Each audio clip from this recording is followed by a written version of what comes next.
PowerPoint mobile app එකෙන් ගේන තුන්වෙනි වීඩියෝ එක තමයි ඔයගොල්ලෝ අද මේ එකතු වෙලා ඉන්නේ.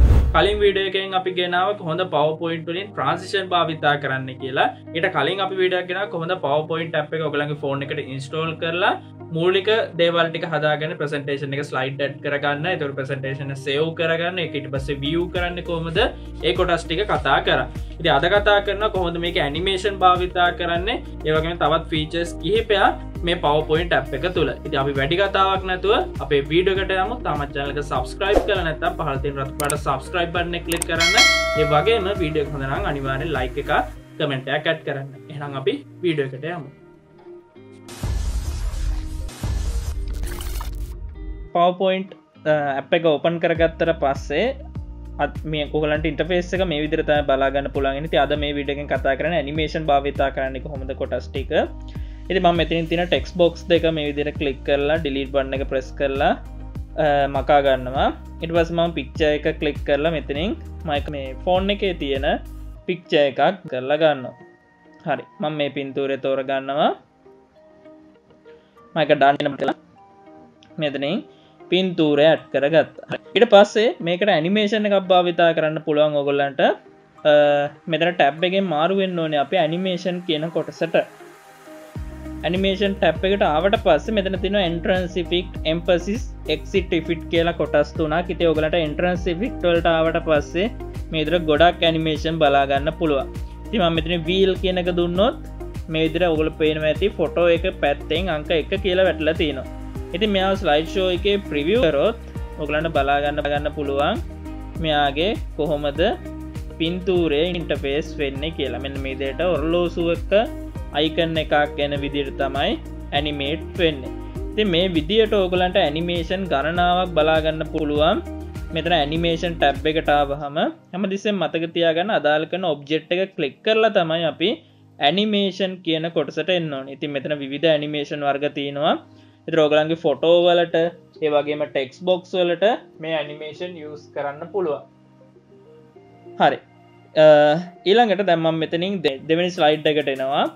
ආට පස්සේ ඔයගලන්ට පේන ඇති මෙතන තියෙන ටෙක්ස්ට් බොක්ස් මම මේ දෙක පොඩ්ඩක් ඩිලීට් කරගෙන මම නැවත ටෙක්ස්ට් බොක්ස් එකක් ඩ්‍රෝ කරගන්නවා. ඉන්සර්ට් ටැබ් එකට ඇවිල්ලා ඉන්සර්ට් ටැබ් එකේ අපිට ටෙක්ස්ට් බොක්ස් තියෙනවා.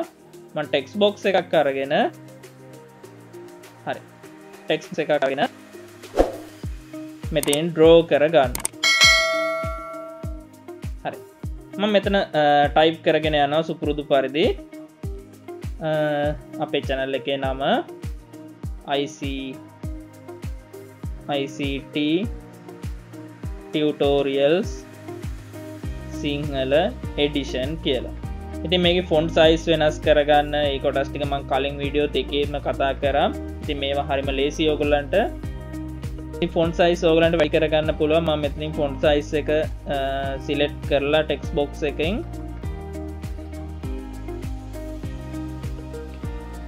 හරි මේ විදිහට සිලෙක්ට් කරගෙන ෆොන්ට් සයිස් එක මේකෙන් අපි 44ට වගේ ගමු. හරි අරගත්තට පස්සේ ඔයගලන්ට පේන ඇති මෙන්න මේ විදිහට. ඉතින් මම ටෙක්ස්ට් බොක්ස් එකේ සයිස් එක රීසයිස් කරගන්නවා. හරි දැන් ඔයගලන්ට පේන ඇති මෙන්න මේ විදිහට අපිට ටෙක්ස්ට් බොක්ස් එකේ ෆොන්ට් සයිස් එක වෙනස් වුණා. ඒ වගේම කලර් එකක් මම පික් කරගන්නවා මෙතනින්. හරි මේ වගේ කලර් එකක් මම සිලෙක්ට් කරගන්නවා. ඊට පස්සේ ස්ලයිඩ් එකේ zoom out කරගෙන මම මේකේ ඇනිමේෂන් භාවිතා කරන කොටස කියා දෙන්න ඔයගලන්ට ටෙක්ස්ට් බොක්ස් එකට කොහොමද ඇනිමේට් භාවිතා කරන්න කියලා. ඉතින් අදාළ කරන ටෙක්ස්ට් බොක්ස් එක ක්ලික් කරලා ඔයගලන්ට තියෙන්නේ අර කලින් විදියටම ඇනිමේෂන් ටැබ් එකට එන්න. හැමදෙස්සෙම ටෙක්ස්ට් බොක්ස් එක ක්ලික් කරලා ඇනිමේෂන් කොටසට එන්න. ඊට පස්සේ මම මෙතනින් fly in කියන ඇනිමේෂන් එක පාවිච්චි කරන්න. ඉතින් මෙතන ඔයගලන්ට ඊට පස්සේ effect option properties කියන එක යටතේ ඒක එන appearance එක වෙනස් කරගන්න පුළුවන්. ඒක from bottom to from bottom left, from top left ඔය විදිහට අපිට options දීලා තිනවා. ඉතින් ඔන්න මම ඒකට ඇනිමේෂන් එක add කරගත්තා. මම මේක preview කරලා බැලුවොත් අපේ දෙවෙනි ස්ලයිඩ් එකේදී මෙයාව ප්‍රිව් වෙන විදිය.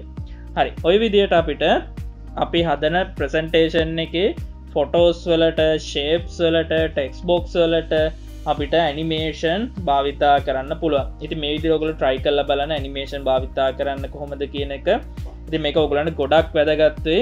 මොකද අපි හොඳ ක්‍රියේටිව් ප්‍රසන්ටේෂන් එකක් හදනකොට අනිවාර්යෙන් ඇනිමේෂන් කියන දේ භාවිතා කරන්න වෙනවා. ඉතින් ඔයගොල්ලන්ට අද මම කියා දුන්න කොහොමද ඇනිමේෂන් භාවිතා කරන්න කියලා. හරි. ඒ වගේම එහෙනම් අපි ඔන්න මොබයිල් PowerPoint වීඩියෝ සීරීස් එකේ තුන්වෙනි වීඩියෝ එක තමයි අද අරගෙන ආවේ. ඉතින් මේ වීඩියෝ එක ගැන මොකද හිතන්නේ? ඒ වගේම අපේ ටියුටෝරියල් වීඩියෝ සීරීස් ගැන මොකද හිතන්නේ? හැම දෙයක් ගැන පහළ කමෙන්ට් සෙක්ෂන් එකේ කමෙන්ට් කරන්න. තාම channel එක subscribe කරලා නැත්නම් පහළ තියෙන රත් පාට subscribe button එක click කරන්න. එහෙනම් අලුත් වීඩියෝ එකකින් අලුත් දෙයකින් නැවත හමු වෙමු.